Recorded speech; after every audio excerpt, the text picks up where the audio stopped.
안녕하세요. 항공대에서 세계사 탐구를 가르치고 있는 조청현이라고 합니다. 이제 온라인 강의도 이제 끝나게 되겠네요. 뭐 2주차 정도, 2주차 전 정도에 2주 전 정도에 보통 공문이 내려와서 사회적 거리두기 때문에 뭐 온라인 강의를 몇 주 연장한다, 이런 공문들이 보통 2주 전에 날라오는데 요번 주까지 어떤 공문도 없는 걸로 보면 아마 다음 주부터는 정상적인 수업이 가능할 것으로 보입니다. 자, 그 오늘은 이성의 시대, 이 과학혁명과 계몽사상을 중심으로 한번 강의를 해볼까 합니다.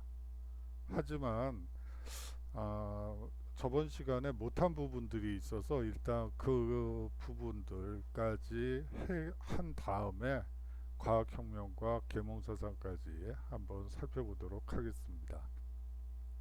자, 신앙로의 개척을 다뤄보기로 하겠는데요. 저희 때는 지리상의 발견이라는 말을 썼는데 요새는 신항로 개척이라는 표현을 쓰고 있더라고요. 근데 그게 더 합리적인 것 같아요. 그래서 신항로 개척이라는 표현을 쓴 거예요. 자, 신항로를 개척할 필요성이 대두된 이유 중에 하나는 동양 산물에 대한 욕구가 유럽 사람들에게 컸기 때문입니다. 향신료와 비단, 여기에 하나 더 추가한다면 도자기가 되겠어요. 영국에서 도자기를 처음 만들게 되면서 붙인 이름이 본 차이나죠. 그 정도로 이 동양의 도자기는 상당히 중요한 전략 물자다. 그리고 수출 물자다라고 여러분들이 생각하시면 됩니다. 뭐 비단은 사실상 1000년 이상의 동서 교류의 주요 물품 중에 하나였죠. 그리고 동남아시아를 중심으로 인도를 중심으로 한 향신료, 이것이 서양 사람들에게 비싼 값으로 팔리고 있었죠. 사실상 동양과의 직접 교역을 통한 막대한 무역 차익을 추구했던 거예요. 이 당시에는 오스만 투르크가 이스탄불을 중심으로 해서 이제 동양의 산물을 이제 받게 되죠. 수입하게 되죠. 그 수입한 것의 일부를 이제 이탈리아의 도시들, 베네치아라든지 여러 도시 국가들의 상인 집단에게 팔게 돼요.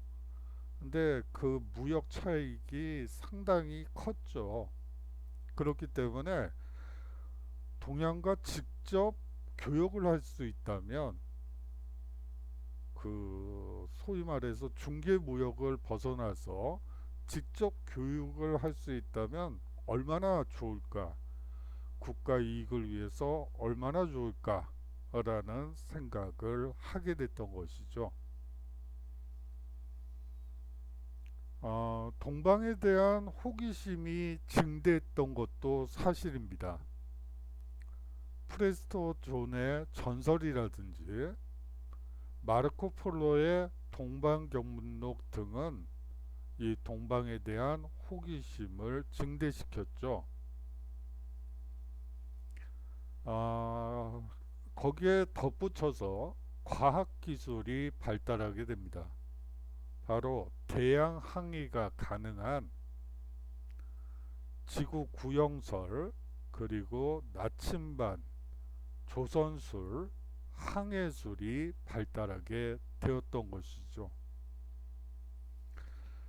새로운 항로를 통해 국부를 증진하기 위해 에스파냐와 포르투갈이 적극 지원에 나서게 됩니다. 에스파냐와 포르투갈이 신항로 개척에 뛰어든 이유가 무엇일까요? 사실상 대서양 연안의 서쪽 끝에 있었기 때문에 지중해 무역에서 소외되었죠. 지중해 무역이라고 한다면 앞서 얘기한 대로 오스만 투르크에서 이탈리아의 도시국가로 갔다가 이제 그것이 각 유럽으로 퍼지게 되면서 사실상 르네상스, 이탈리아 르네상스가 일어났다고 말씀드린 바가 있습니다. 그러한 지중해 무역에서 사실상 에스파냐와 포르투갈은 벗어나 있었던 것이죠. 그렇기 때문에 새로운 무역로의 필요성이 아주 대두하게 되는 것이죠. 거기다가 이 재정복 운동을 전개하는 과정에서 가장 먼저 중앙 집권적 통일 국가를 형성했다는 점이 중요해요. 신항로 개척을 재정적, 군사적으로 지원 가능한 국력이 뒷받침됐다는 것도 중요합니다. 새로운 무역로의 필요성과 중앙집권적 통일국가 형성, 그리고 이것을 바탕으로 한 재정적, 군사적으로 지원 가능한 국력, 이 세 가지 요소가 사실상 에스파냐와 포르투갈이 신항로 개척에 뛰어든 이유라고 볼 수가 있겠죠. 자, 인도 항로 개척과 아메리카 대륙 발견을 살펴보도록 하겠습니다. 먼저 포르투갈의 인도 항로 개척을 보도록 하죠. 항해왕 엘리케라는 왕자가 있었어요. 15세기 초부터 아프리카 서해안에 탐사대를 파견해서 해도를 그리기도 했죠. 바르톨로메오 디아스는 아프리카 남단의 희망봉을 발견하게 됩니다. 1488년의 일이었죠. 마지막으로 바스코 다가마는 아프리카 희망봉을 돌아서 인도의 캘리컷에 도착하게 됩니다. 그것이 1498년의 일이었죠. 에스파냐는 아메리카 대륙을 발견하게 되죠. 콜럼버스는 에스파냐 여왕의 후원을 받아 서인도 제도에 도착하게 됩니다. 1492년의 일이었죠. 이 마젤란 일행은 최초로 세계 일주에 성공하게 됩니다. 세계 일주 여행이라는 것이 요새는 가능하죠. 요새는 안 되겠군요. 코로나 때문에 안 되지만 몇 년 전까지는 가능했거든요. 여하튼 이러한 최초로 세계 일주를 했다는 것은 다른 무엇보다도 세계가 둥글다는 것을 사실상 경험적으로 입증한 거예요. 그렇기 때문에 마젤란 일행의 세계 최초의 세계 일주는 세계가 둥글다는 것을 경험적으로 입증한 대사건이라고 볼 수가 있습니다. 그러면 여기서 마젤란 일행이라고 했는데요. 마젤란은 필리핀 쪽에서 해적들에게 죽임을 당하고 그 부하들이 이제 그 에스파냐로 돌아오게 돼서 마젤란 일행이라는 표현을 쓴 겁니다. 자, 식민지 지배 방식이 약간씩 달라요. 에스파냐의 아메리카 대륙 침략부터 보도록 하겠습니다. 이 코르테스는 아스테카 제국을 정복하고요. 피사로는 이 잉카 제국을 정복하게 됩니다. 이렇게 정복한 아메리카 대륙을 에스파냐는 엔코미엔다 제도를 통해 대농장을 건설하게 되죠.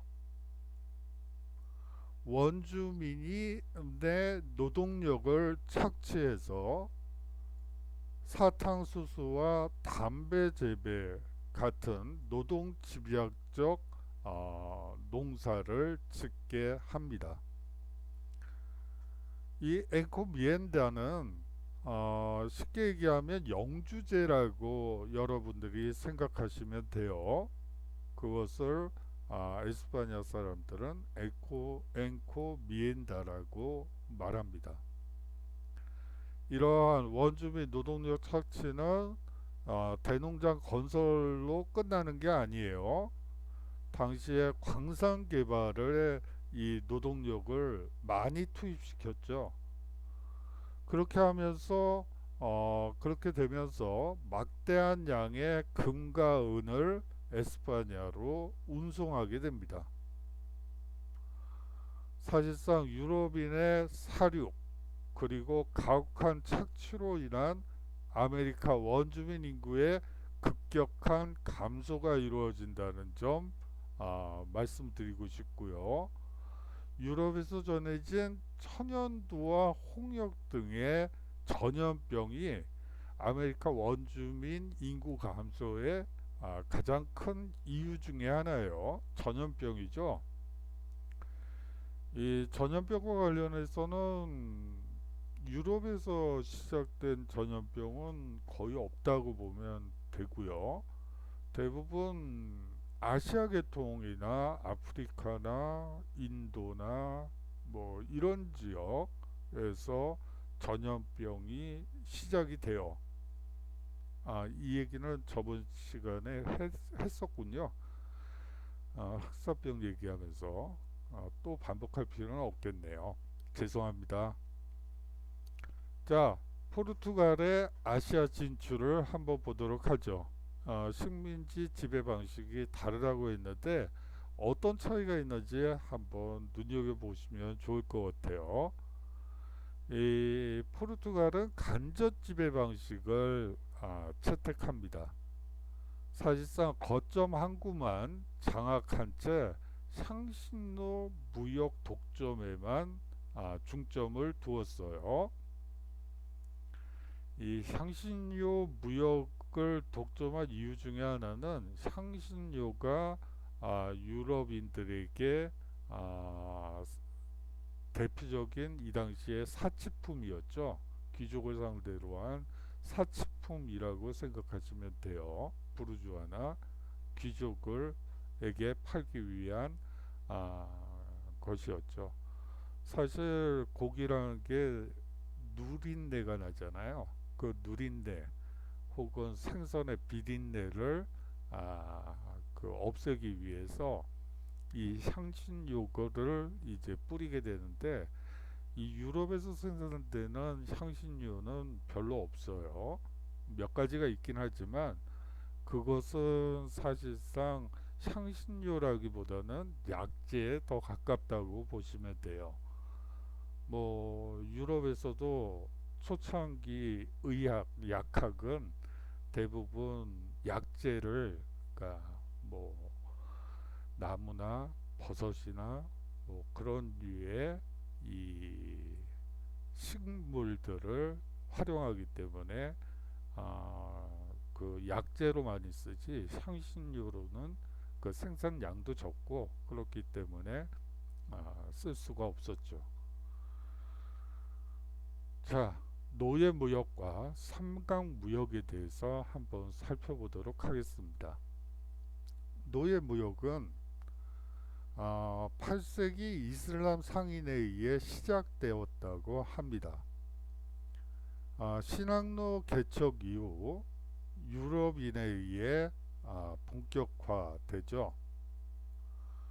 이 무역의 목적은 아메리카 원주민 감소로 부족해진 노동력을 아프리카 흑인 노예로 충당하려는 데 있었습니다.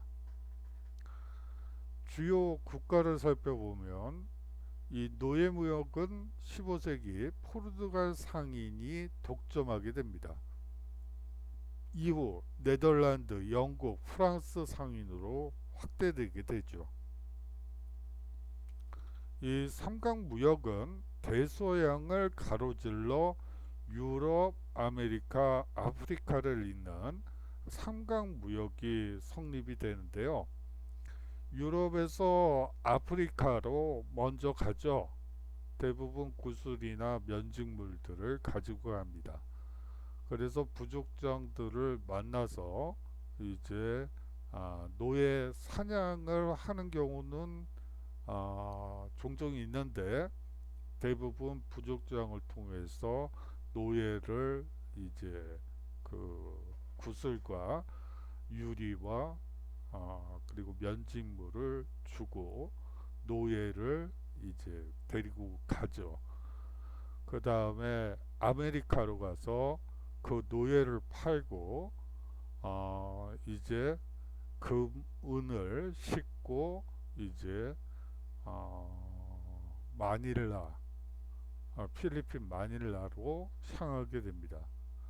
그렇게 되면서 거기서 도자기와 비단과 향신료를 싣고 이제 유럽으로 가게 되는 것이죠. 제가 삼각무역을 얘기하다가 사각무역을 또 얘기했네요. 여하튼 그러한 구조라고 보시면 될 것 같습니다. 사실 이 동서양을 잇는 세계를 연결하는 길들이 있어요. 뭐 예를 들면 비단길이라는 것도 있고요. 또 향신료길이 또 존재해요.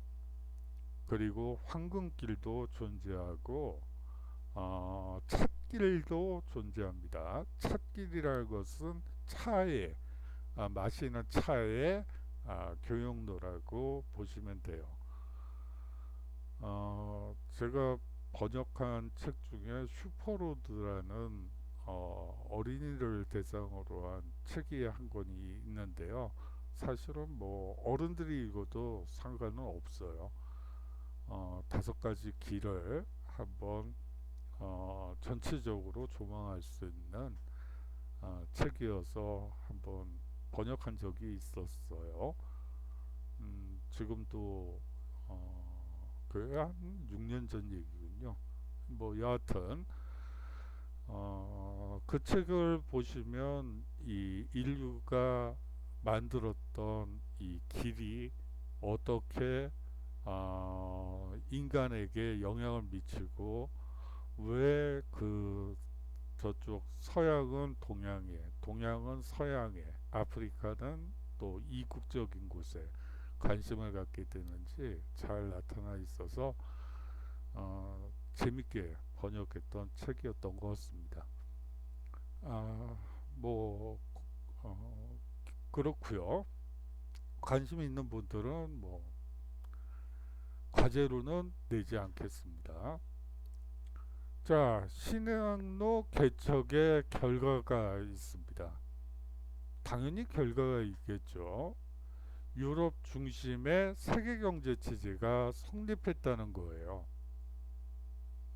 유럽 중심의 세계 경제 체제가 성립하게 되죠.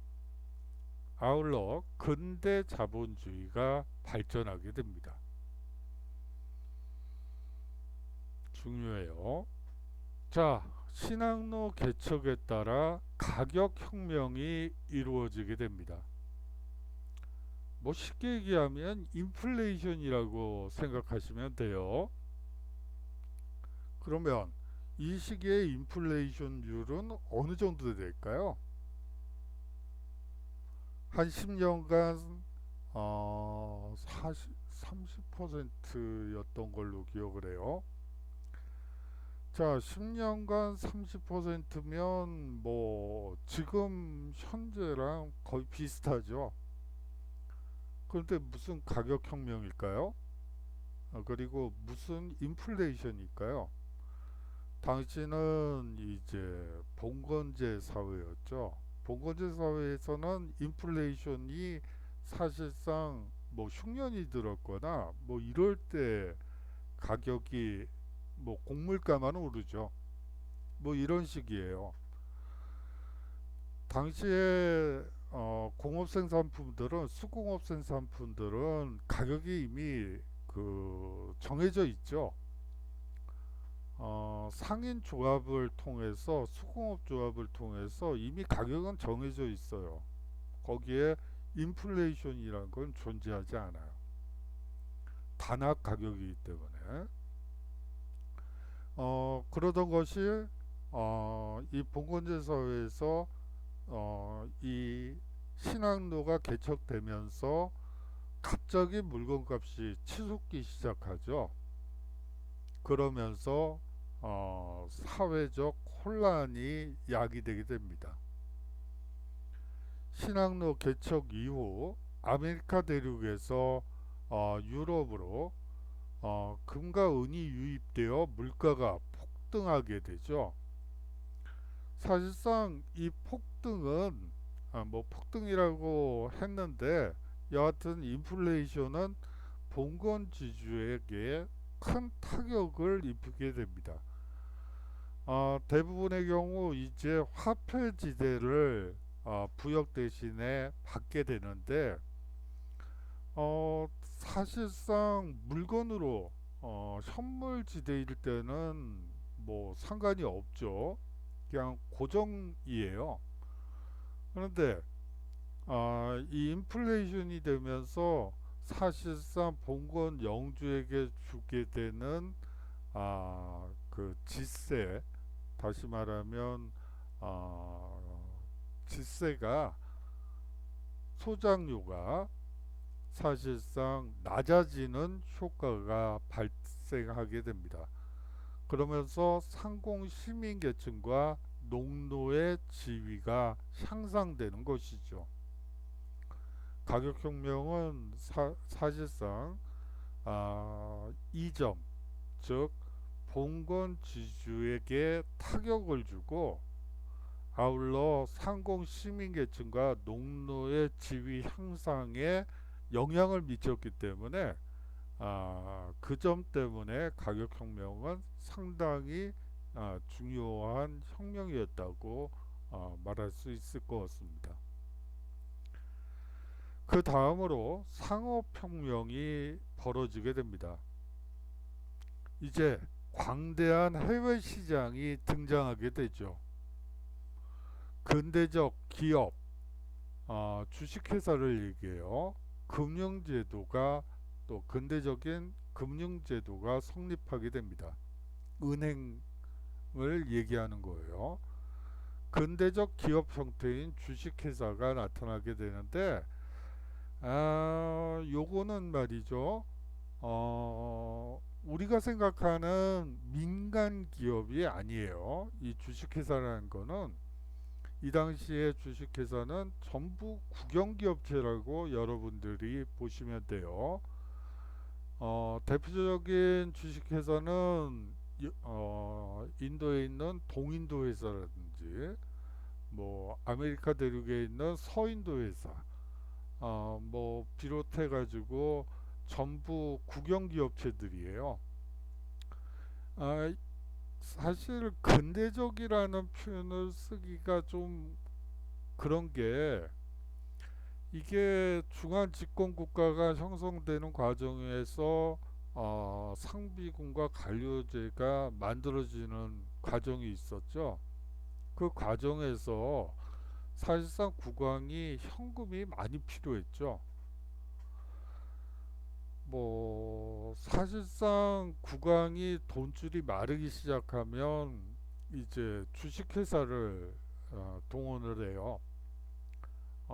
아메리카 식민지에서 금이 발견됐다라는 풍문을 뿌리죠.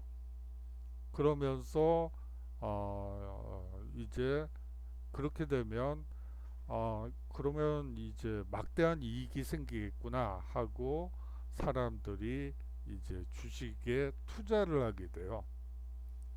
그때 이제 주식을 팔죠.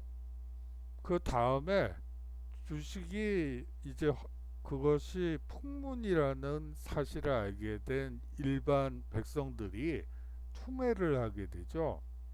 그냥 무조건 팔고 보자. 손해를 보는 건 어쩔 수 없으니까 일단 주식을 팔고 보자. 이러한 현상이 벌어지면서 이제 주식을 파는데 그거를 대부분 국왕 재산으로 이제 주식을 싼 값에 이제 또 걷어들이게 돼요. 사게 되죠. 그렇게 하면서 막대한 이 차익을 얻게 되고 그거를 바탕으로 해서 식민지 개척을 하게 되는 그런 현상이 벌어지기 때문에 그것이 근대적인 기업 형태인가에 대해서는 많은 논란이 있습니다. 하지만 여하튼 근대 자본주의 발달을 자극했다는 점에서는 맞아요. 16세기 이후 교역의 변화와 유럽 경제의 비약적인 발전을 우리는 상업혁명이라고 합니다. 이제 신항도의 개척 결과 세계적 교역망이 형성되게 되죠.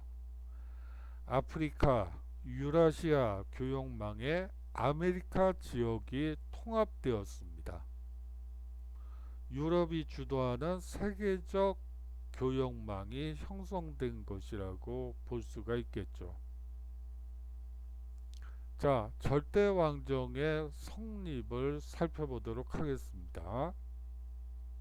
개념적으로는 16, 18세기의 강력한 왕권 중심의 정치 체제라고 보시면 될 것 같습니다. 이 절대왕정이 성립하게 되는 배경은 중세 말부터 상공업이 발달했기 때문이에요. 이를 바탕으로 성장한 시민계층과 결탁한 국왕의 권력이 강화된 것이라고 볼 수가 있겠죠. 결과적으로 몰락하는 봉건 귀족 세력과 성장하는 시민계층 간의 세력 균형이 이루어지게 됩니다. 그것을 토대로 절대 권력을 장악한 것이 바로 국왕이죠. 만약 봉건 귀족 세력과 시민계층 간의 세력 균형이 깨지게 된다면 그것은 결과적으로 시민 계층이 더 강해지면 혁명이 일어나고 귀족 계층이 강화되면 동유럽의 절대 군주 체제가 계몽 군주 체제가 등장한다고 보시면 될 것 같아요. 자, 뭐 이런 거죠. 뭐 여기 신전이 있고요. 죄송합니다. 그림을 그리는데 좀 어렵네요. 여기에 왕이 있어요. 왕을 떠받치는 세 개의 기둥이 있습니다. 이것이 귀족과 성직자라고 보시면 되고요. 이쪽이 시민계층이에요. 그리고 여기는 상비군과 관료제라고 보시면 돼요. 뭐 이거는 뭐 왕권을 강화하는 기본 수단이니까 이거는 예외로 하고요.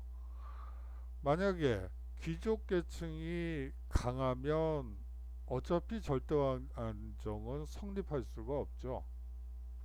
시민 계층이 너무 힘이 세져요. 그래서 기둥이 위로 쭉 올라왔다고 칩시다. 그러면 이 체제는 사실상 붕괴될 수밖에 없게 되죠. 바로 이 절대왕정은 몰락하는 봉건 귀족 세력과 성장하는 시민 계층 간의 세력 균형의 결과였다라고 여러분들이 이해하시면 됩니다. 자, 절대왕정의 특징과 성격을 살펴보도록 하겠습니다. 절대왕정의 특징은요, 정치적으로는 중앙집권 체제입니다. 관료제와 상비군을 기반으로 하고 있죠. 뭐 계속 말씀드리지만 이 관료제라는 것의 성격은 동아시아적인 관료제와는 차이가 아주 커요. 여러분들께 중간고사 대체 리포트를 내라고 했을 때 이 볼테르를 예로 들면, 볼테르는 동양의 과거 제도를 상당히 이상적으로 생각을 했어요. 개인의 능력에 따라 관료가 될 수 있는 시험을 거치는 그러한 관료제에 대해서 우리 유럽도 결국은 저런 체제가 돼야지 되는데 라고 얘기를 했죠. 그것이 그럴 수밖에 없는 이유는 그 당시에 관료제라는 것이 사실은 그 매간 매직이죠. 장관짜리 얻으려면 얼마, 차관짜리 얻으려면 얼마, 가격이 정해져 있어요. 그리고 이들의 소임이라는 것도 아주 허무맹랑해요. 아니, 지금 대한민국에 만약에 대통령 코스염 담당 장관이 있다고 칩시다. 그걸 우리가 용납할 수 있을까요? 하지만 이 절대왕정 시기에는 그런 직책들이 아주 많았어요. 구두 담당, 장관, 차관, 차관보, 심지어 구급 공무원까지. 아니 이런 식이에요. 그러다 보니까 볼테르는 이 절대왕정의 관료제에 대해서 상당히 부정적이죠. 볼테르도 관직에 있긴 했죠. 우리식으로 얘기를 하면 사관이었어요. 역사 학자죠. 이 사람이 루이 14세 시대라는 역사서를 소위 말하는 계몽 사관에 입각해서 적었다고 하는데, 여하튼 읽어보면 계몽주의라기보다는 그냥 국왕의 권위를 드러내는 그런 내용들이 대부분이더라고요. 뭐 여하튼 이 관료제는 그런 성격을 가지고 있고요. 이 상비군이 중요한데, 이 당시의 상비군도 사실은 그렇게 뭐 우리가 생각하는 국군, 뭐 정규군, 뭐 이런 개념이 아니에요. 사실상 용병이라고 보시는 편이 나요. 이제 뒤에 왕조 전쟁에서 뭐 얘기를 할 수 없을 것 같아서, 이 상비군들은 어떤 나라가 전쟁을 한다고 칩시다. 여기 전선이 있고요. 자, 이쪽 나라에서 일당 100원 인상 이렇게 그 선전을 한다고 칩시다. 그러면 이쪽 용병들이 이쪽으로 와요. 국가에 대한 충성도가 상당히 낮다는 것을 여러분들이 느낌으로 느껴지시면 돼요. 하지만 당시의 영주들의 군대들보단 훨씬 더 숫자도 많고 규모도 컸기 때문에 우리가 이것을 그냥 상비군이다 라고 얘기하는 것 뿐이죠. 영주들과의 싸움에서는 이 상비군의 역할이 상당히 크죠. 하지만 왕조와 왕조가 맞받아 전쟁을 하는 와중에서는 이 상비군은 정규군들이 아니기 때문에 상당히 문제가 많이 불거져요. 그거는 뭐 그렇고요. 정치적으로는 중앙집권 체제다. 경제적으로는요, 중상주의입니다. 절대 왕정을 재정적으로 뒷받침한 시민계층을 위한 정책이었죠.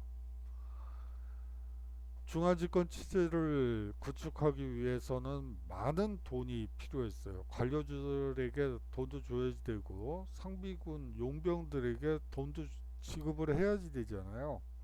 그러다 보니까 돈이 많이 필요했죠. 그 재정적 뒷받침을 한 세력이 바로 이 시민 계층들이에요.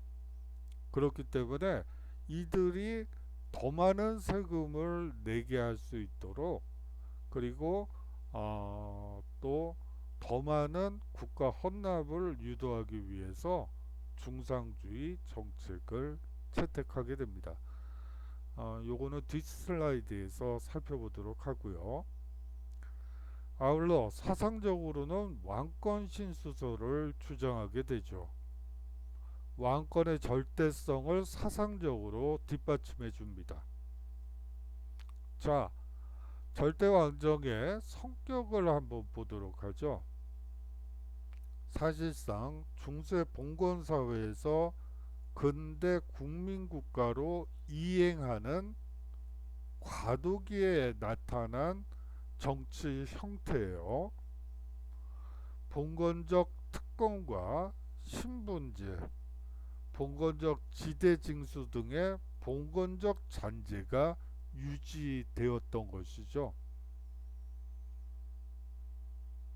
자, 중상주의를 한번 살펴보도록 하겠습니다. 절대 왕정이 국가의 부를 증대하기 위해 경제활동 전반에 걸쳐 간섭과 통제를 하고 국내 산업을 보호 육성하고자 했던 경제 정책이에요.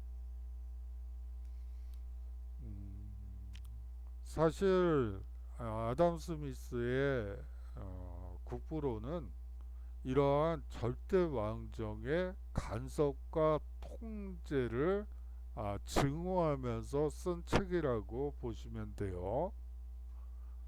그거는 뭐 계몽사상 때 좀 구체적으로 말씀드리도록 하죠. 이 중상주의의 목적은 절대왕정 체제 유지에 필요한 재정 수입을 증대하기 위해 실시되었다고 보시면 됩니다. 이 중상주의는 세 가지 단계로 발전하게 됩니다. 먼저 중금주의로 나타나죠.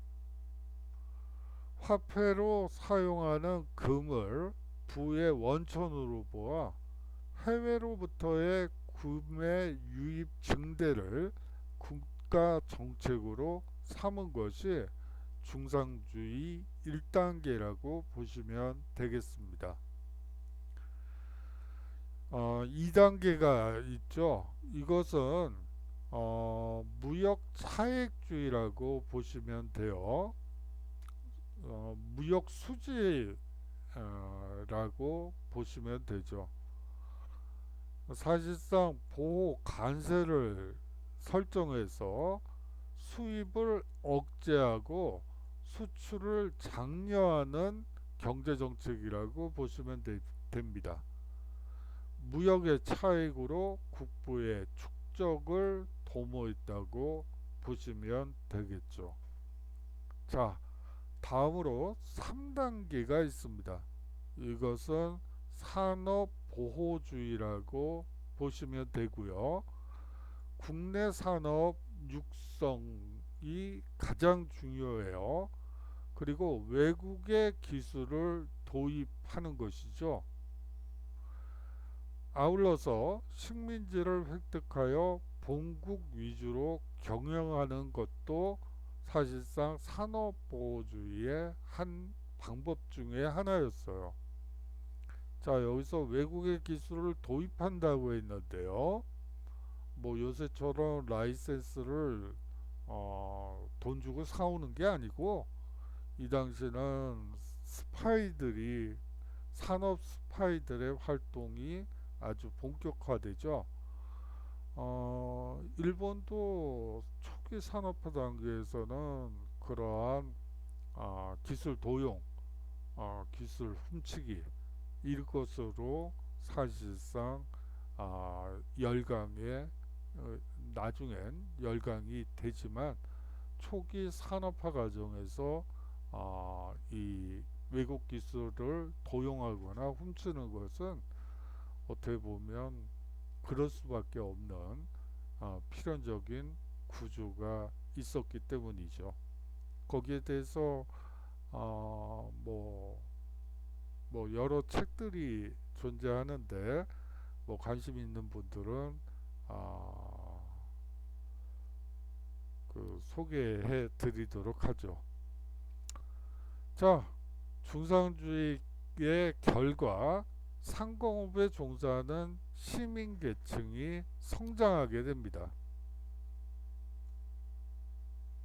유럽 경제가 비약적으로 발전하여 결과적으로 대자본이 형성이 되죠. 그러면서 이 중상주의가 발전하게 되었고요. 여기서 말하는 대자본은 아까 말씀드렸던 동인도 회사라든지 뭐 그러한 국영기업체들이라는 것도 추가적으로 말씀드리겠습니다. 자, 한번 보시에 이 왕권 신수설을 한번 보시면 어떤 느낌이신지 알 수가 있어요. 자, 성서에서 인용한 정치학이라는 책이 있는데요. 한번 읽어보도록 하겠습니다. 국왕의 권위는 신성하다. 신은 국왕을 사자로 하여 국왕을 통해 사람들을 지배한다. 모든 권력을 신으로부터 유래하며 군주는 지상에 있어서 신의 사자, 신의 대리인으로서 행동한다. 국왕의 인격은 신성한 것으로 그에게 반역하는 것은 신을 모독하는 것이다.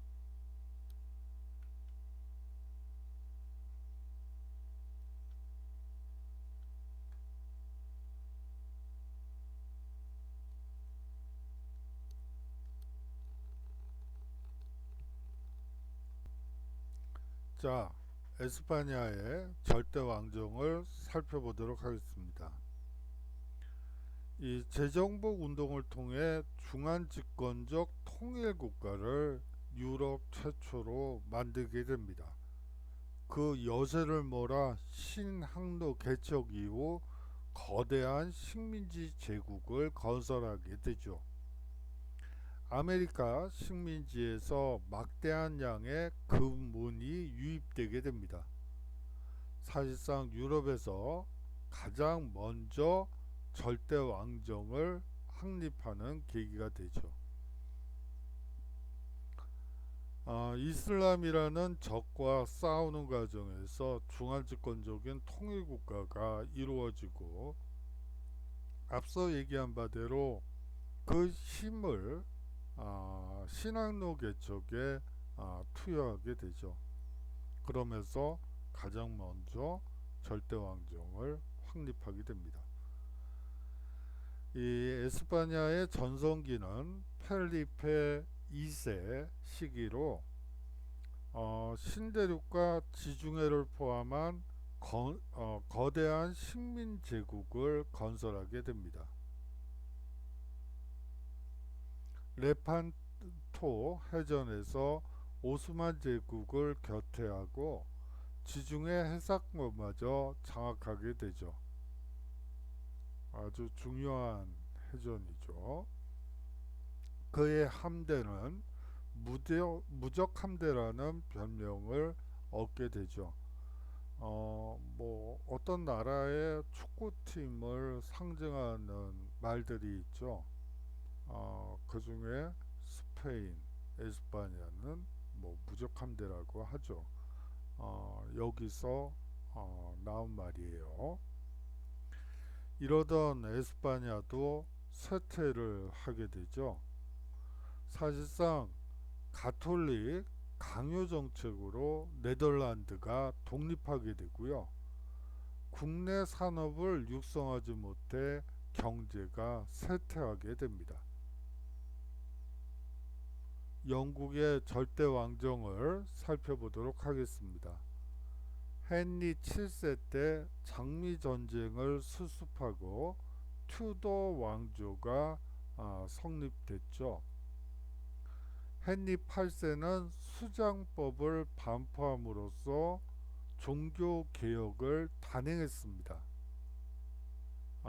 어떻게 보면 영국 절대왕정의 기틀을 마련한 왕이라고 볼 수가 있어요. 이 수장법의 핵심은 저번 시간에도 말씀을 드렸다시피 교회 재산과 수도원 재산의 몰수였어요. 국가 소유. 그리고 그것을 싼 값에 젠트리들에게 이제 불화를 하게 되죠.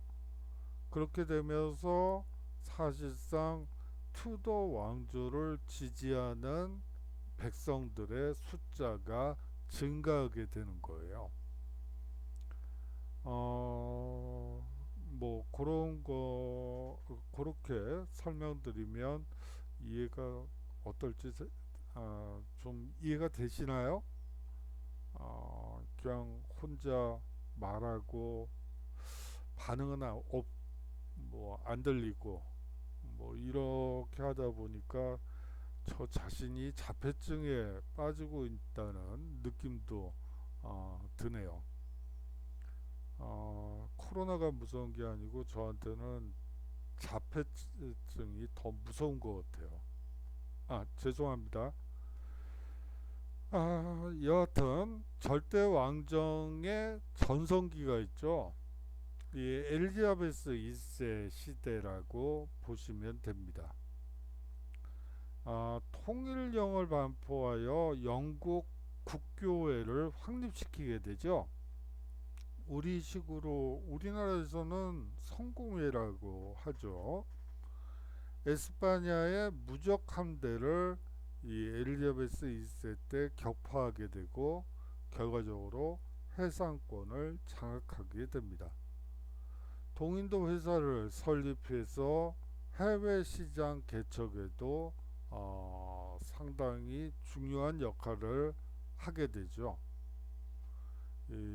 앞서 동인도 회사를 설립한 주체가 국가라는 것도 여러분들이 좀 기억을 해 두셔야 돼요. 자, 장미 전쟁은 이 랭카스터가 홍장미 파가 아니구나. 홍장미죠. 국기에 홍장미가 그려져 있기 때문에 그렇게 홍장미라고 얘기를 하고요. 요크가는 백장미입니다. 국기에 깃발에 가문기에 국기가 아니죠. 가문기에 백장미가 그려졌기 때문에 그렇게 불리는 거예요. 그래서 이 랭카스터가와 요크가 사이에 왕위계승 전쟁이라고 보시면 되겠어요. 결과적으로는 튜더 왕조가 성립이 되고 이 바로 직전에 백년 전쟁이 있었죠. 그 다음에 연이어서 또 장미 전쟁이 일어나게 돼요. 그러면서 사실상 제후들 봉건 제후들이 전쟁터에서 많이 죽죠. 그러면서 세력이 약화되게 됩니다. 중앙집권 체제의 토대가 확립되었다고 볼 수가 있죠. 뭐가요? 장미전쟁을 통해서요. 자, 프랑스의 절대왕정을 살펴보도록 하겠습니다. 이 앙리 4세가 낭트 칙령을 반포하면서 내전이 종식이 되죠. 절대왕정의 기초를 마련하게 됩니다. 이 낭트 칙령은 개인이 가지는 신앙의 자유, 종교 선택권의 개인화를 천명한 칙령이죠. 전성기는 루이 14세 시기입니다. 왕권 신수설을 신봉하여 짐은 곧 국가다 라고 주장했죠. 중상주의 정책을 실시하기도 합니다. 콜베르 등을 재상으로 등용하고요. 그럼으로써 중상주의를 통해 국가 재정을 확보하고 상비군을 육성하게 되죠. 유럽의 최강국으로 성장하게 됩니다. 이 루이 14세 시기는 화려한 궁정 문화가 발달했습니다. 베르사유 궁정 건축에서 잘 드러났고요. 스스로를 태양왕이라고 얘기했었죠. 하지만 이 루이 14세는 또 불란서 사회에 큰 문제점을 두 가지를 선사하게 됩니다. 먼저 낭트 칙령 폐지로 상공업에 종사하던 위근호가 해외로 망명하여 국내 산업에 큰 타격을 미치게 되죠. 더더욱이나 잦은 전쟁으로 국력이 소모되고 만성적인 재정난에 허덕이게 됩니다. 프랑스 혁명의 1차적인 원인은 만성적인 재정난이었죠. 프랑스 혁명 때 자세히 말씀을 드리겠지만 사실상 루이 14세가 잦은 전쟁을 함으로써 만성적인 재정난에 적자국채에 심지어는 주식을 이용하기도 하고 온갖 수단을 동원해서 전쟁을 아주 그냥 여러 번에 걸쳐서 자주 했죠. 그런데 여하튼 이 만성적인 재정난이 이유가 돼서 루이 15세, 16세 시기에 상당히 불란서가 어려움에 처하게 되죠. 그거는 불란서 혁명 때 한번 구체적으로 자세히 살펴보도록 하겠습니다. 이거는 여러분들이 한번 읽어보시면 좋을 것 같아서 그냥 가지고 왔고요. 읽어보시면 될 것 같습니다. 자, 계몽 전제 군주제, 동유럽의 절대 왕정을 살펴보도록 하겠습니다. 이 성립 시기는 17세기 중반 이후부터요. 한 가지 좀 특징적인 게 있죠. 계몽이라는 말이 들어갔다는 거예요.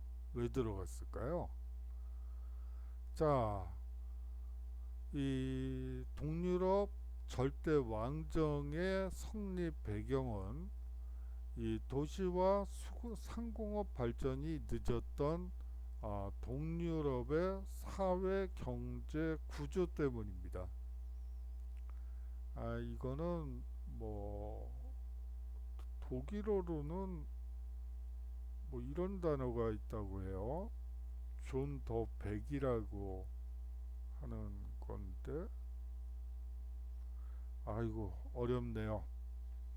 이 존 더 백이라는 거는 뭐 독일 사는 친구들한테 얘기를 들어보면 동유럽이 독일이 겪었던 특수한 길, 다시 말하면 도시와 상공업 발전이 서유럽에 비해서 늦어졌기 때문에 결국은 제1차 세계대전도 그리고 제2차 세계대전도 그런 그렇게 일어났다.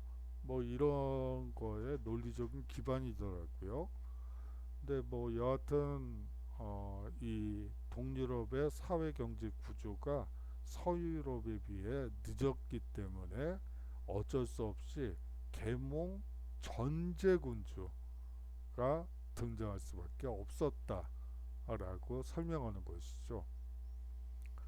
서유럽은 도시와 상공업이 발달했기 때문에 시민 계급이 성장해서 귀족과 대립하면서 서서히 농노제가 폐지됩니다.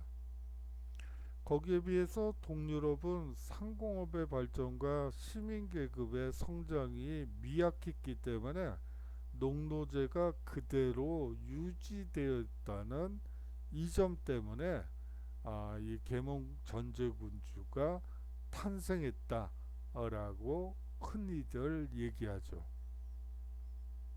자, 계몽 전제군주의 특징을 한번 보도록 하죠. 국왕이 개혁가로 자처하면서 봉건 귀족들의 지방 통치권을 제한하는 특징을 가지고 있습니다. 아울러서 중앙 집권적인 통치 체제를 성립시키고 왕권을 강화시키죠. 하지만 봉건 귀족들의 대토지 소유자로서의 특권, 농노제를 인정하여 시민계급의 성장을 억압한다. 이것이 세 번째 특징이자 가장 중요한 특징이에요.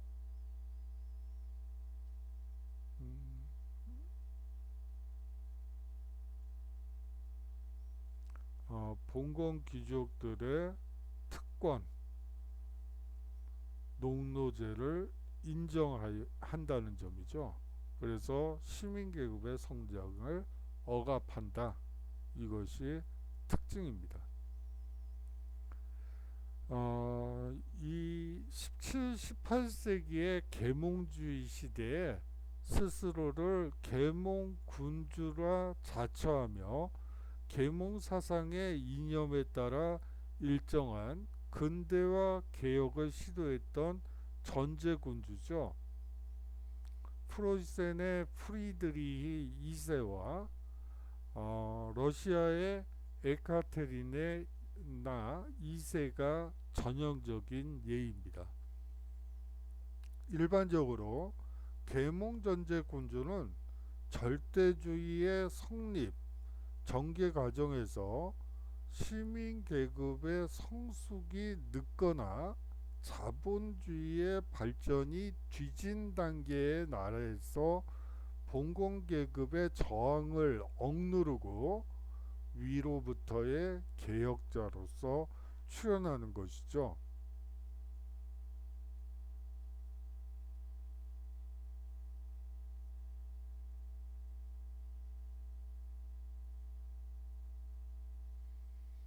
계몽군주는 스스로 계몽 사상을 배워 농업 개량, 근대산업 육성, 교육과 정치 및 경제 제도의 개혁을 시도합니다. 본질적으로 절대주의적 전제군주라는 점은 명확합니다. 자, 동유럽의 절대왕정을 살펴보도록 하죠. 프리드리히 2세는 프로이센의 전성기를 열게 됩니다. 영토를 확장하게 되죠. 오스트리아 왕위 계승 전쟁과 7년 전쟁을 통해 술레지엔 땅을 획득하게 됩니다. 계몽 사상의 영향을 받아 스스로 국가 제일의 공복으로 자처하죠. 국내 산업을 적극 육성합니다.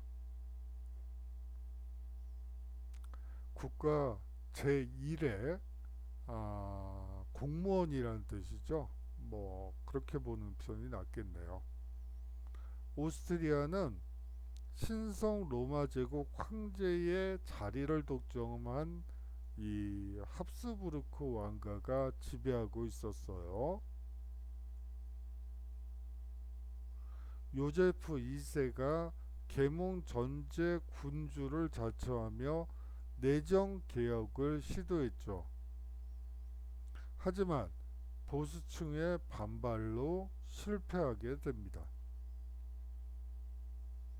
러시아의 성장을 한번 보도록 하죠. 뾰트르 대제는 러시아가 강대국으로 성장하는 발판을 마련한 임금입니다. 서유럽 문화를 도입함으로써 적극적인 서구화 정책과 내정 개혁을 이룹니다. 이 뾰트르 대제는 영국과 프랑스를 젊은 나이에 가져 왕이 되기 전에 왕자 시절에 가서 직접 서구의 발달된 문화를 보면서 우리도 저렇게 서구화 정책을 해야지만 여하튼 우리도 살아남을 수 있겠구나 라는 의식을 가지게 됐고, 그렇게 하면서 적극적인 서구화 정책과 내정 개혁을 하게 됩니다. 북방 전쟁을 일으켜서 스웨덴과의 전쟁으로 발트의 연안을 획득하게 됩니다. 상트 페테르부르크를 건설하고 새로운 수도로 삼게 되죠. 아울러 시베리아를 개척하면서 청과 네르친스크 조약, 그러니까 1689년의 일이죠. 이 청과 네르친스크 조약을 체결하여 국경선을 확정하게 됩니다. 피오트르 대제가 왜 스웨덴과의 북방 전쟁을 하게 됐을까요? 러시아는 항상 부동항, 얼지 않는 항구를 얻는 게 아주 그 국가 목표 중에 제일 전략 목표 중에 하나는 부동항을 얼지 않는 항구를 갖는 것이죠. 뭐 19세기에 우리나라에도 러시아가 많이 영향력을 발휘하고 침투해 들어오고 뭐 그렇게 해요. 그 이유 중에 하나는 역시 부동항을 한반도에서 얻고자 하는 목표 때문이었죠. 그러니까 결국은 러시아가 부동항을 얻기 위해선 한반도나 일본 아니면 이 발트해연안 이쪽으로 진출하고 싶은 욕구가 항상 있어요. 그거는 경계해야지 될 부분이라고 생각이 들어서 수업 시간에 귀한 수업 시간에 약간 좀 옆으로 세서 말씀을 드렸습니다. 자, 에카테리나 2세는요, 프로이센이 오스트리아와 함께 프로이센과 오스트리아와 삼국 동맹을 맺어서 폴란드를 분할 점령하게 됩니다. 이 에카테리나 2세는 내정 개혁에도 힘을 써서요, 관료제를 강화하고 군주권 강화를 위한 법전 편찬 사업도 하게 돼요. 하지만 농노제를 강화시키기도 하죠. 자, 다음으로 절대왕정 시기 왕조전쟁을 살펴보도록 하겠습니다. 국민적인 이해관계보다 왕조의 이해관계가 앞선다는 특징을 가지고 있어요. 국가적인 국가의 이익 혹은 국민의 이익보다는 왕조의 이익을 위해서 전쟁이 벌어진다는 특징을 가지고 있고요. 아울러서 유럽 국제정치의 틀이라고 할 수 있는 세력 균형의 원리가 적용이 됩니다. 뭐 뒤에서 설명을 드리죠. 영국은 세력 균형의 작용에 중요한 변수입니다. 식민지 젠탈전과 연결되어서 영국과 프랑스는 항상 적대국으로 싸우게 되죠. 에스파냐 왕위 계승 전쟁이 있어요. 이 발단은 루이 14세의 손자인 펠리페 5세가 왕위를 계승했기 때문이죠.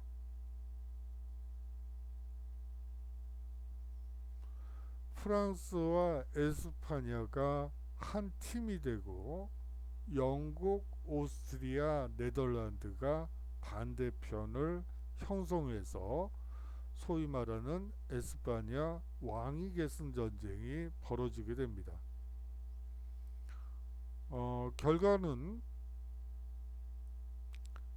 레흐트 조약, 1714년에 체결된 위트레흐트 조약이 체결되게 됩니다. 루이 14세의 손자는 두 나라, 즉 에스파냐와 프랑스를 통합하지 않는다는 조건으로 에스파냐 왕위를 계승하게 됩니다. 영국은 캐나다의 토대가 될 식민지를 프랑스로부터 획득하고 소위 말하는 퀘벡주를 얘기하는 거죠. 에스파냐로부터는 지브롤터를 얻어 지중해의 관문을 장악하게 됩니다. 사실상 영국과 이 에스파냐 왕위 계승 전쟁이라고 하지만 영국이 사실상 승전하면서 캐나다도 퀘벡도 얻고 또 지브롤터도 얻게 됨으로써 이제 식민지 경쟁에서도 유리한 입장이 되는 그런 전쟁이었습니다. 오스트리아 왕위 계승 전쟁과 7년 전쟁도 대표적인 왕조 전쟁이죠. 이 오스트리아 왕위 계승 전쟁은 마리아 테레지아가 오스트리아의 제위를 계승하자 이에 바이에른 선제우가 프랑스의 도움을 얻어 황제 계승권을 주장하면서 이제 벌어지게 돼요. 이 전쟁으로 프로이센은 술레지엔을 점령하게 되죠. 이 전쟁에서는 프로이센, 프랑스, 에스파냐가 한 팀이 되고 반대 진영에는 오스트리아와 영국이 동맹을 맺어서 전쟁을 하게 됩니다. 결과적으로 1748년에 아헨 조약이 체결되면서 마리아 테레지아의 제위 계승을 인정하고 프로이센이 술레지엔을 차지하도록 했습니다. 7년 전쟁은 마리아 테레지아의 프로이센에 대한 복수전이라고 보시면 돼요. 오스트리아, 프랑스, 러시아가 한 팀이 되고 프로이센과 영국이 한 팀이 됩니다. 결과적으로 1763년에 파리 조약이 체결되죠. 프로이센의 술래지엔 영유를 확인하게 됩니다. 영국과 프랑스의 식민지 쟁탈전에서 영국의 최종 승리를 확인한 전쟁이 사실상 7년 전쟁이에요. 영국은 캐나다와 미시시피강 동쪽의 영토를 할양받게 됩니다. 인도에서 우위권도 이 7년 전쟁을 통해서 얻게 되죠.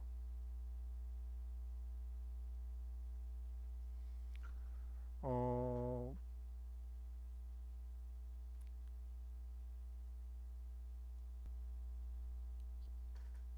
자, 이제 과학혁명으로 넘어가도록 하겠습니다.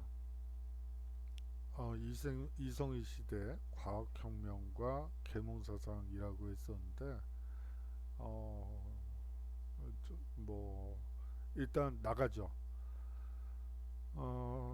뉴턴의 표현부터 한번 읽어보도록 하죠. 한번 과학혁명이란 게 결과적으로 어떤 인식을 사람들에게 가지게 만들었는지. 우주의 모든 천체와 입자는 거리의 제곱에 반비례하고 질량에 비례하는 힘에 의해 끌어당긴다. 우주는 신의 섭리에 의해 운행되는 것이 아니라 인간이 발견할 수 있는 과학적 법칙에 따라 운행된다. 자연은 일정한 법칙에 따라 운동하는 거대하고 복잡한 기계다.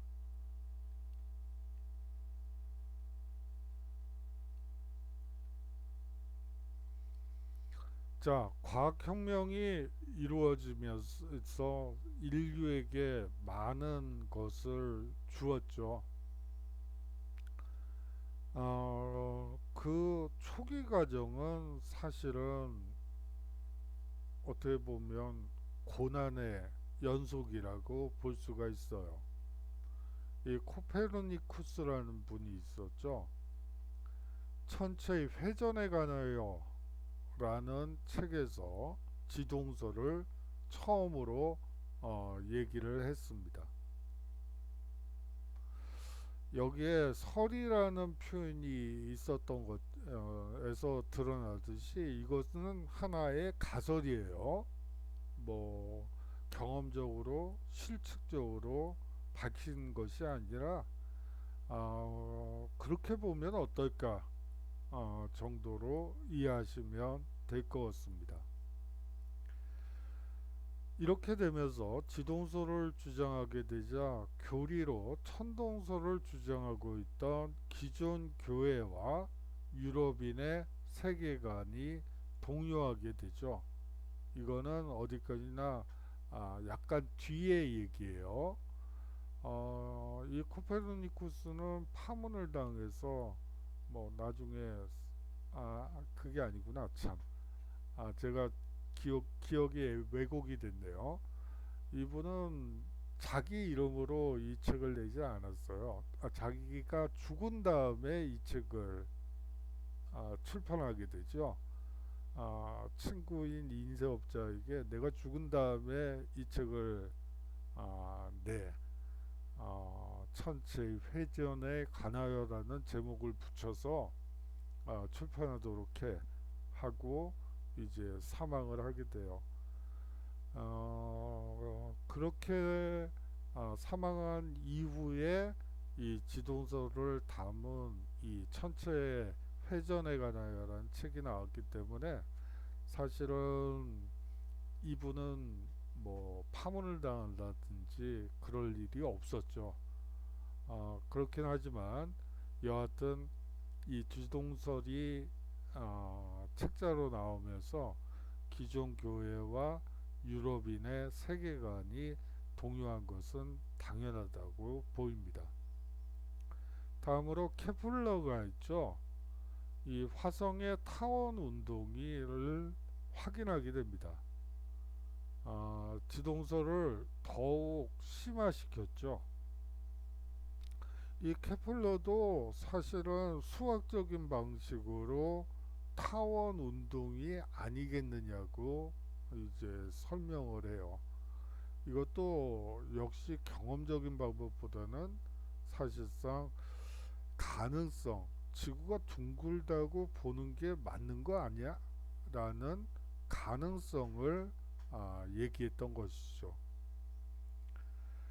그러다가 이제 갈릴레이가 등장하면서 소위 말하는 경험적 관측을 통해서 지구가 둥글고 둥글다는 것을 입증하게 되죠.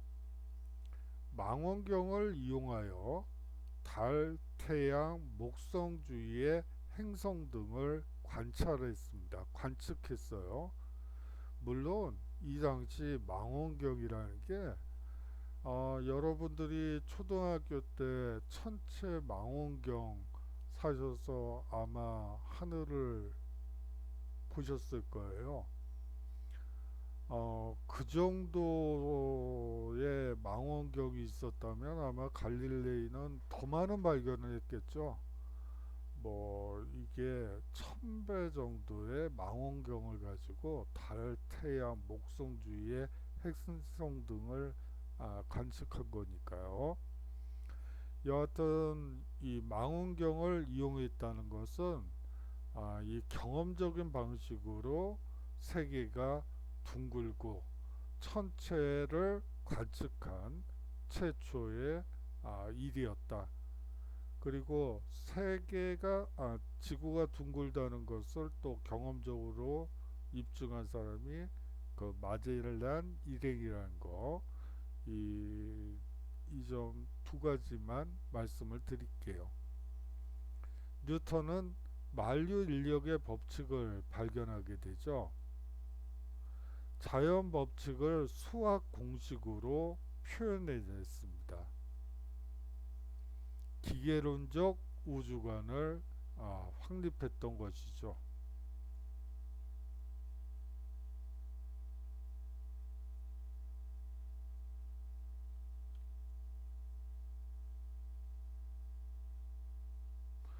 이 과학혁명은 과학적이고 합리적인 사고방식을 발전시키게 됩니다. 아울러 계몽사상의 토대를 마련했죠. 결과적으로는 이렇게 설명을 해요. 과학적이고 합리적인 사고방식이 발전했다. 이 이후로. 그렇지만 그거는 반은 맞고 반은 틀린 말이에요. 이성의 시대가 등장하면서 사실은 과학혁명이 시작되고 또 소위 말하는 계몽사상이 출현하는 그 시기가 사실은 마녀사냥이라든지 뭐 그런 것들이 일어나는 비이성적인 폭력이 또 난무하는 이성의 이름으로 난무하는 또 그런 문제점도 사실은 가지고 있어요. 그거는 조금 뒤에 말씀드리도록 하겠습니다. 자, 근대 철학의 발달을 살펴보도록 하죠. 과학적 사고방식이 자연 세계만이 아니라 인간 사회를 이해하는 일에도 적용 가능하지 않을까라는 움직임이 서서히 나타나게 됩니다. 자연의 현상을 그 과학적인 사고방식을 통해서 설명할 수 있다면 인간 사회 역시 과학적으로 설명할 수 있지 않을까. 뭐 그런 거라고 여러분들이 생각하면 되고요. 그거는 계몽주의 시기에 조금 더 자세히 살펴보도록 하겠습니다. 자, 경험론이 등장하게 되죠. 이 베이컨은 실제 실험과 관찰 결과에서 출발해서 일반적인 결론을 도출하는 귀납법을 주장하게 됩니다. 이 사람은 대법관 출신이죠. 베이컨은. 그렇기 때문에 증거 자료를 모아서 그 일반적인 범죄 사실이 있는지 없는지를 가리는 과정에서 사실은 이 귀납적인 방법을 사용할 수밖에 없었어요. 그리고 이 합리론이 있죠. 이 데카르트는 반박할 수 없는 확실한 공리에서 출발해서 결론을 얻는 영역법을 주장했습니다. 데카르트는 사실상 수학자죠. 그렇기 때문에 사실상 어떤 사실을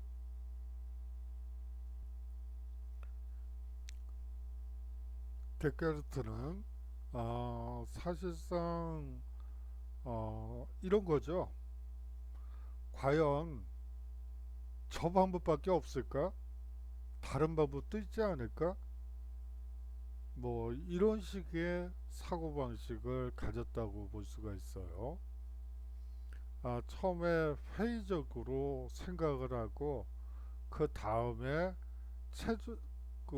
최종적인 결론을 얻는 그런 수학적인 방식을 선호했습니다. 자, 스피노자와 라이프니츠는 이성을 통해 우주 만물의 원리를 파악할 수 있다고 주장했죠. 뭐를 통해서요? 바로 이성을 통해서요. 칸트는 이제 또 다른 한 겨냥은 관념론이죠. 순수 이성 비판에서 경험론과 합리론을 종합하기 하는 관념론을 제시하고 있습니다. 사회계약서를 살펴보도록 하죠.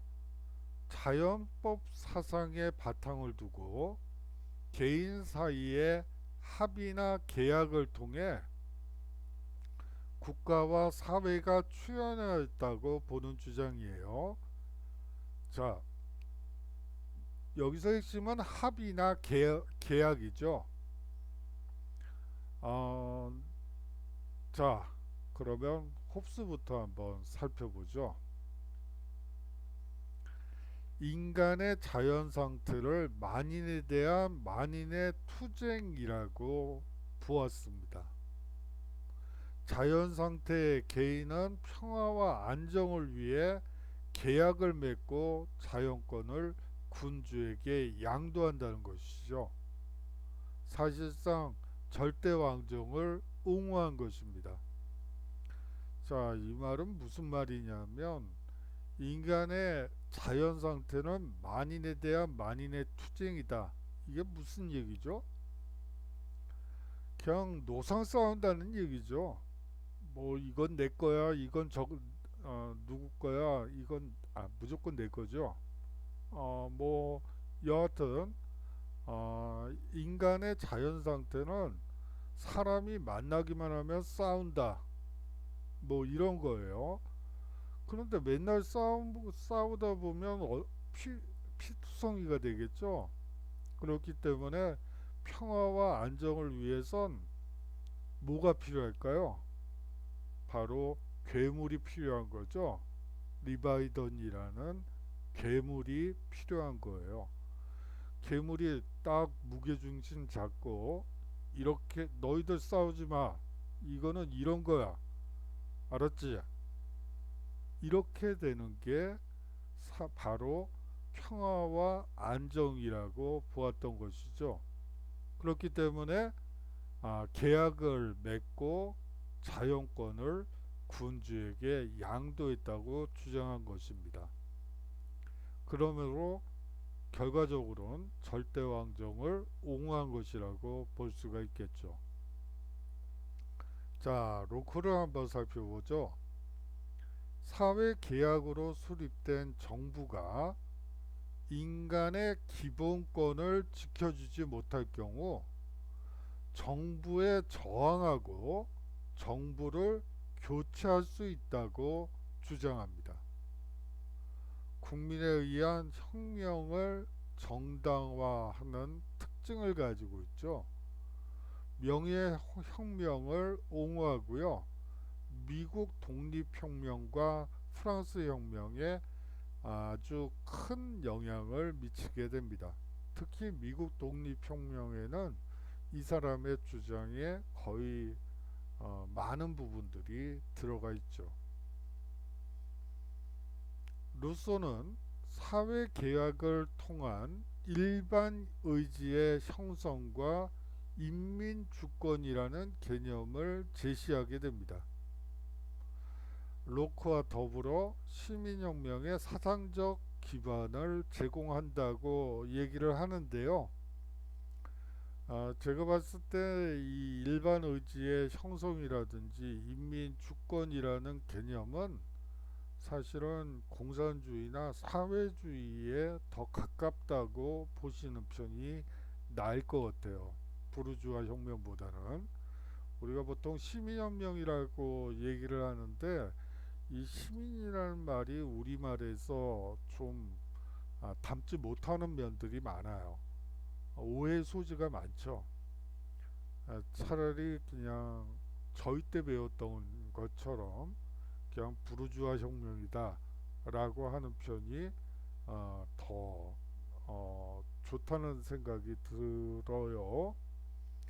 여하튼 이 루소의 그 주장은 사회주의 혹은 전체주의에도 루소의 영향력이 상당히 커요.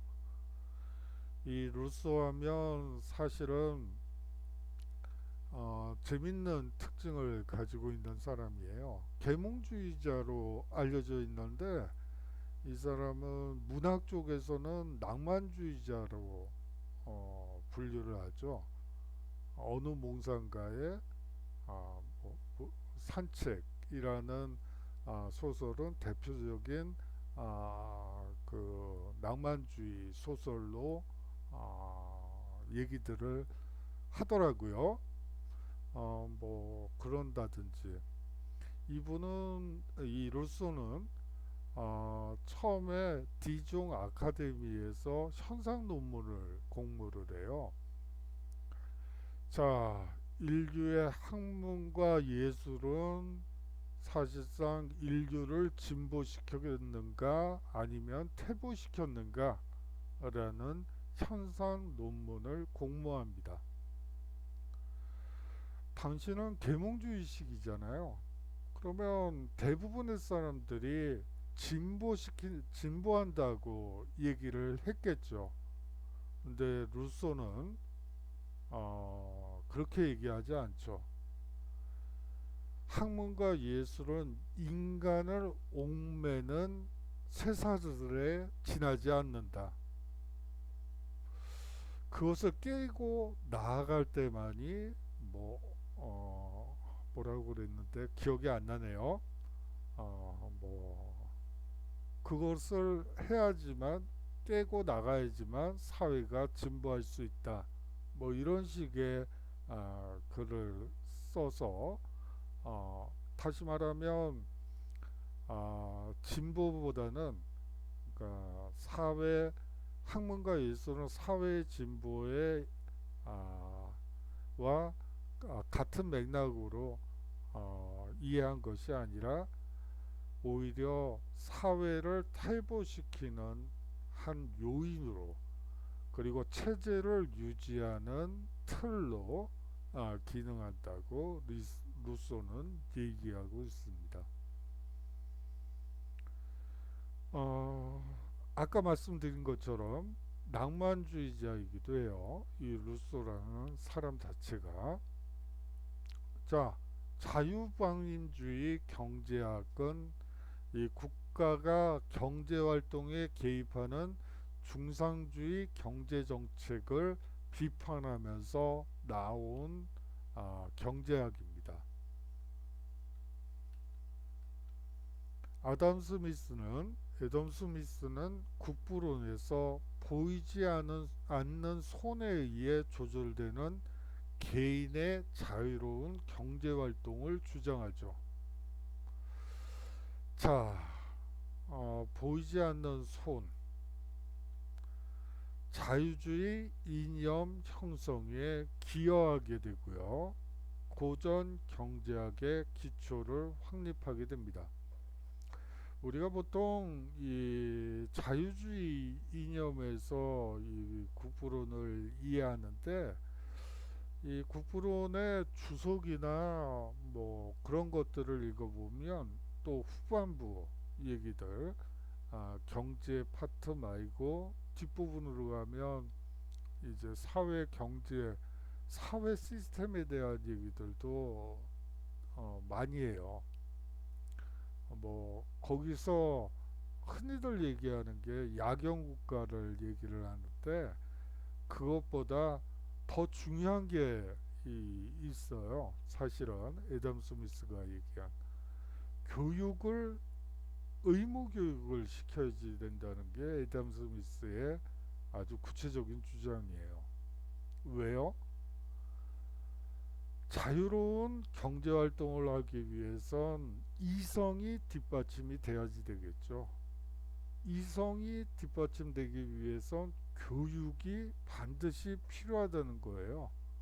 국가의 역할을 사실상 교육에서 찾고 있어요. 왜요? 합리적인 소비를 해야지 되니까. 합리적인 생산을 해야지 되잖아요. 그렇기 때문에 이 애덤 스미스는 교육에 상당히 많은 주안점을 두고 있어요. 이 국부론의 이 마지막 언저리에 그런 표현도 있어서 참 재밌게 봤던 기억이 나요. 이 자유경쟁이긴 한데 이 소자영업자들, 소생산자들의 경우에는 망할 수도 있다는 거예요. 그런데 기술이 좋은데도 망할 수 있고, 마케팅은 좋은데 기술이 부족해서 또 망할 수도 있고, 뭐 여러 가지 이유가 있겠죠. 그렇기 때문에 최소한 세 번의 기회는 줘야지 되지 않느냐라고 얘기를 해요. 이 애덤 스미스가. 그런 요소들은 별로 강조가 안 되고 있어서 좀 아쉽다는 생각에서 한번 여러분들께 그냥 얘기를 해드렸어요. 자, 어, 자, 계몽사상을 한번 살펴보도록 하겠어요. 이 계몽사상은 불란서를 중심으로 발달하게 됩니다. 어, 이 계몽사상의 반대말은 사실은 낭만주의예요. 여러분들이 계몽사상을 이해하기 위해서는 사실은 그 반대편인 이 낭만주의에 대해서도 여러분들이 좀 아시는 편이 좋은데요. 이 낭만주의는 독일을 중심으로 발달을 하게 됩니다. 계몽사상은 불란서인데 낭만주의는 독일이네요. 거기에는 그만한 사연이 있죠. 바로 낭만주의는 민족주의와 직결되어 있는 거예요. 다시 말하면 불란서가 나폴레옹을 중심으로 해서 이제 그 독일을 지역을 점령해 들어가잖아요. 거기에 대한 반발로 나타난 것이 사실상 낭만주의라고 생각하시면 돼요. 그런데 초기 그 나폴레옹 군대가 쳐들어갔을 때 당시에 소도시들, 소연방 국가들에서는 성문을 열어주기도 했어요. 그냥 왜냐하면 해방자라고 생각했기 때문이죠. 그런데 들어와선 노략질을 했죠. 그 배경은 뭐 나중에 또 수업 시간에 하기로 하고요. 그런데 여하튼 그러한 것을 경험하게 되면서 이제 민족주의, 낭만주의가 나타나게 됩니다.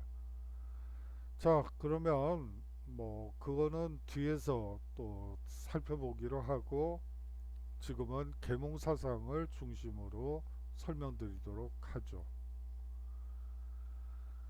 자, 이 성립 배경은 이 근대 과학의 발달에 있었습니다. 합리주의 철학과 로크의 자연법 사상의 영향을 강하게 받았죠.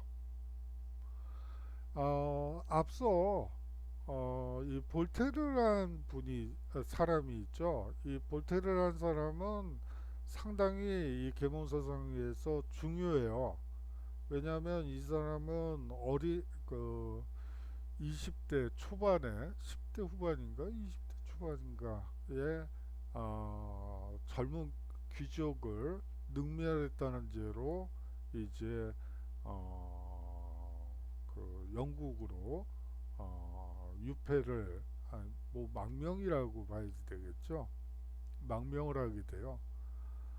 거기서 이제 소위 말하는 귀납법적인 연구 방법을 배우게 되죠. 로크의 자연법 사상과 그런 것들을 배우게 돼요. 그리고 그것을 불란서에 수학적이고 합리론적인 불란서 사회에 이 경험적이고 기납법적인 논리를 소개한 것이죠.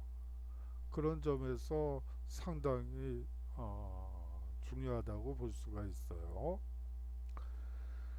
자, 인간은 이성의 힘에 의해 무지와 미신, 불합리한 전통과 제도를 타파하고 여기서 미신이 뭘까요? 미신이 뭘까요? 가톨릭이에요. 가톨릭의 잘못된 관행들, 그거를 미신이라고 계몽사상가들은 얘기를 하죠.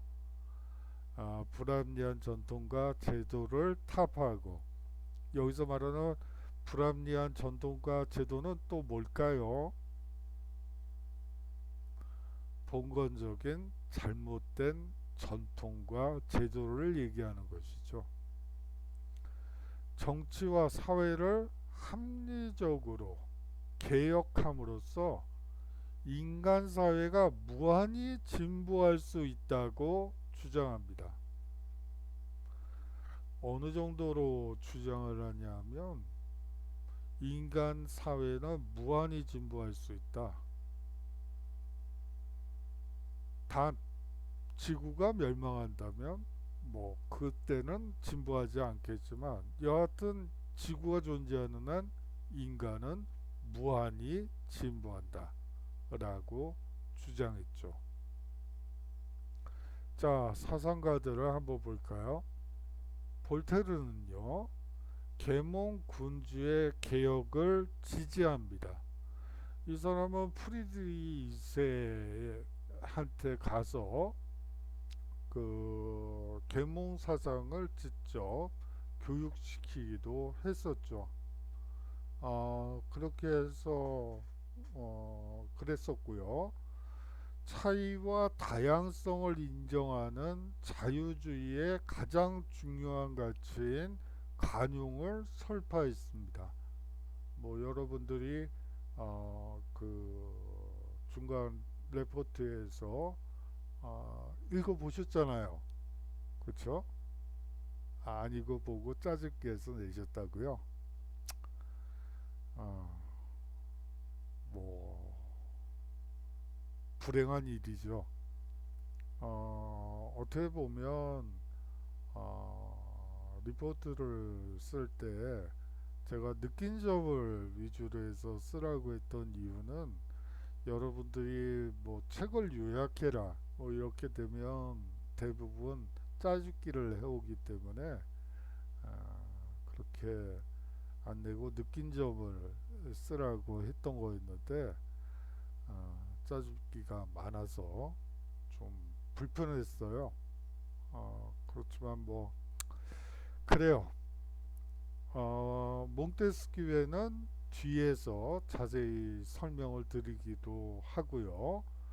루소는 사회계약설과 에밀 등을 저술해서 일반 의지에 따른 정부 수립을 주장하고 자유, 평등, 국민주권이라는 새로운 이념을 제시했습니다. 디드로와 달랑베르는 디드로는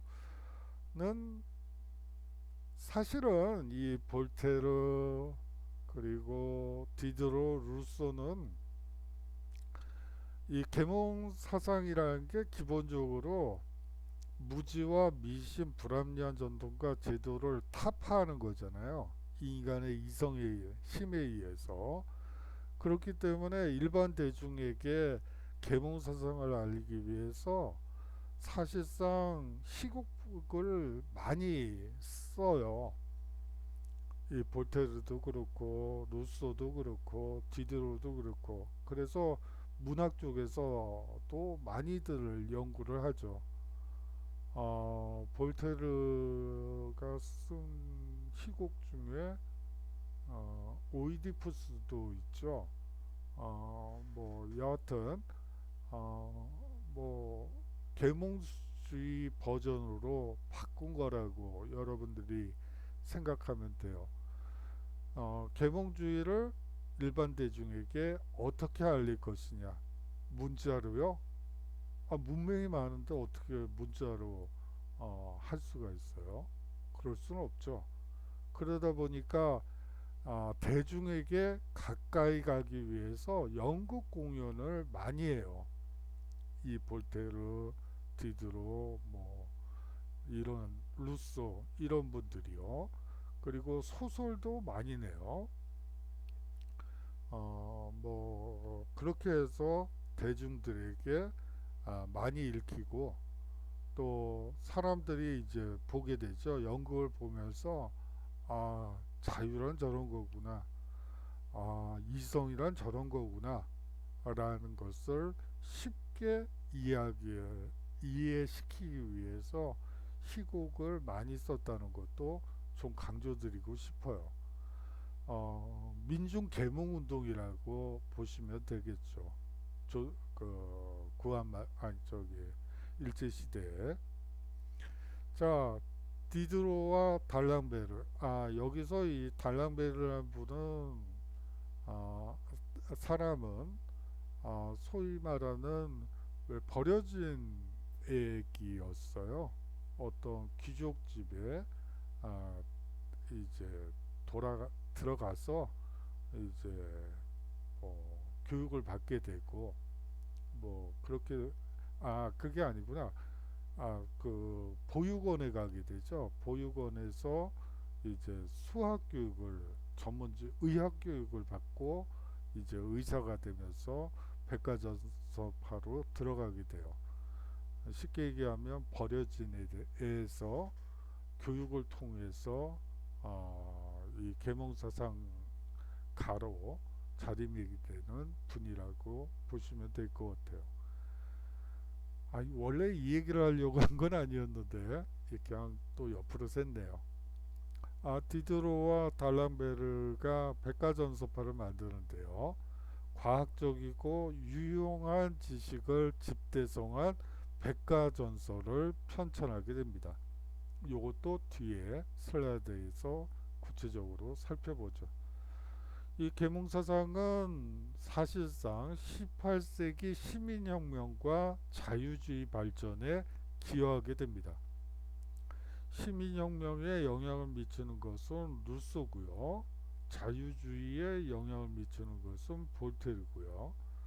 뭐 뒤에서 배우겠지만 상권 분립이라든지 정치 체제와 관련해서는 몽테스키웨와 루소라고 생각하시면 될 것 같아요. 자, 몽테스키웨부터 보도록 하겠습니다. 이분은 이 몽테스키웨는 프랑스 귀족 출신으로 10여 년 동안 고등 법원장을 지냈던 귀족이에요. 여러 나라를 여행하고 정치 경제 체제를 살핀 뒤에 법의 정신을 출간하게 되죠. 법의 정신에서 입법부와 행정부 그리고 사법부의 상권 분립을 주장하고요. 균형과 조화의 원리를 이상화시킵니다. 영국의 의회 제도가 현재로선 가장 이상적인 국가 체제라고 몽테스키웨는 주장하죠. 이분은 사실은 글 자체는 계몽사상가라기보다는 낭만주의자에 더 가까워요.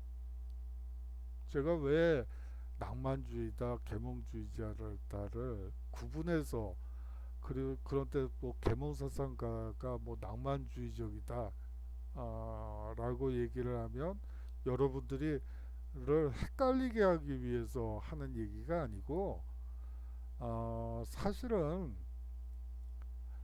계몽주의자도 낭만주의적일 수도 있고요. 낭만주의자들도 계몽주의적인 사람이 많아요. 뭐 그렇기 때문에 도식적으로 계몽사상가는 천편일률적으로 뭐 그런 게 아니라는 걸 말씀드리기 위해서예요.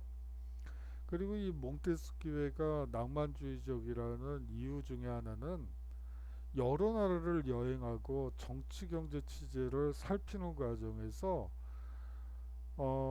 한 나라의 법과 제도는 역사 문화적인 전통을 따라서 발전한다고 보고 있기 때문이에요.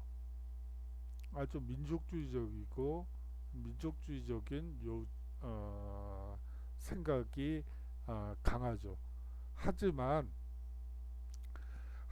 말이죠. 각 나라들은 고유의 법속에 따라서 법을 만들고 경제 체제를 만들지만 우리가 궁극적으로 가야지 되는 방향은 상권 분립이 가능한 균형과 조화가 이루어지는 영국식 의회제도라고 주장했기 때문에 사실상 계몽사상가로 분류되는 거죠.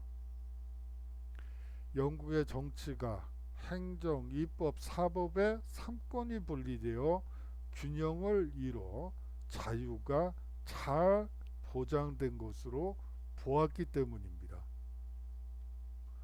자, 디드로를 한번 살펴보죠.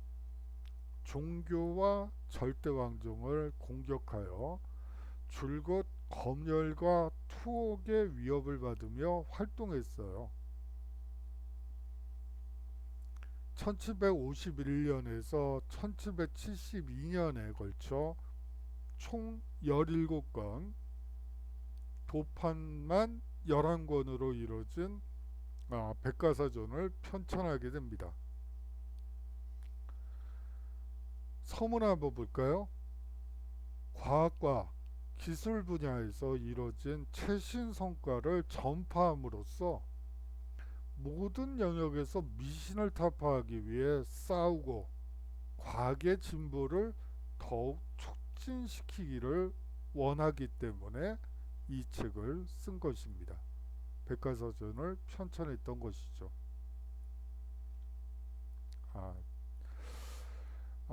이 드디로와 관련해서는 앞서 말씀드렸던 바와 마찬가지로 시곡으로 시곡 작가로서도 상당히 중요한 분이에요.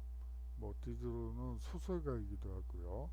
이 문표 활동을 많이 했다는 점도 특징 중에 하나라고 볼 수가 있습니다. 자, 17, 18세기 문화를 한번 보도록 하죠. 이 건축에 있어서 뭐 대표적인 것은 이 바로크 양식, 17세기에 바로크 양식이 있는데요.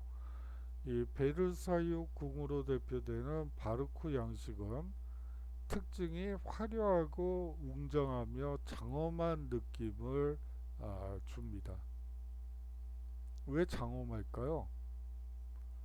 사실은 인간은 죄악투성이고 괴로운 존재라고 이 당시에 이 바로크 시대의 문화작품들, 특히 희곡들은 얘기하고 있어요. 그렇기 때문에 장엄한 느낌을 줄 수밖에 없었죠. 자, 로코코 양식이 있죠. 18세기에 등장한 양식인데요.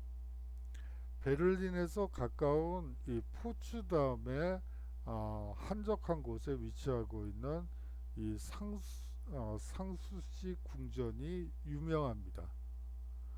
1745년에 프리드리히 2세가 여름궁전으로 건축한 건물인데요. 경쾌하고 섬세한 느낌을 줍니다.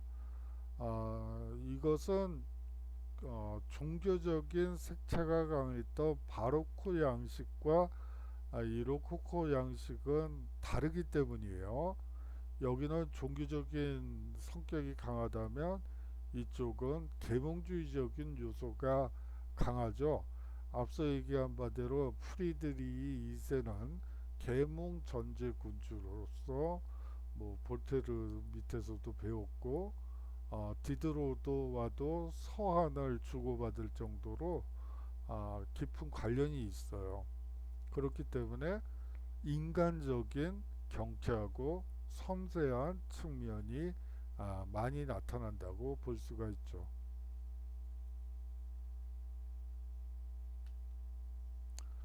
자, 장시간 동안 수고 많으셨고요.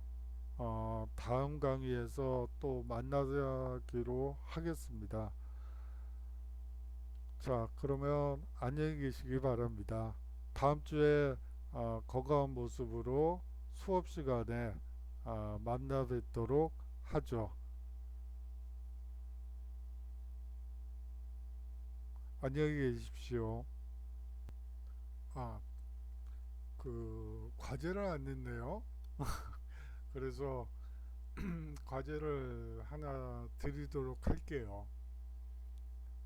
이성의 시대에 자연 법칙을 인간 사회에 적용해 보려는 여러 시도가 있었습니다. 그것이 인류에게 미친 영향은 무엇일까요? 뭐 나쁜 경우도 많았죠. 뭐 소위 말해서 식민지 백성들을 이 자연 법칙을 통해서 하는 얘기하는 뭐 정답을 얘기할 수도 없어서 또 얼버무리게 되는데 여하튼 여러 자연 법칙을 인간 사회에 적용하려는 여러 시도들이 있었지만 문제점들이 분명히 있어요. 한번 그런 사례를 한 가지 찾아서 한번 메일로 보내주시면 감사하겠습니다. 장시간 동안 수업 들어주셔서 감사하고요. 다음 주에 건강한 모습으로 서로 만나 뵐 수 있기 바라겠어요. 자, 그러면 안녕히 계십시오. 인사를 두 번 하네요. 죄송합니다.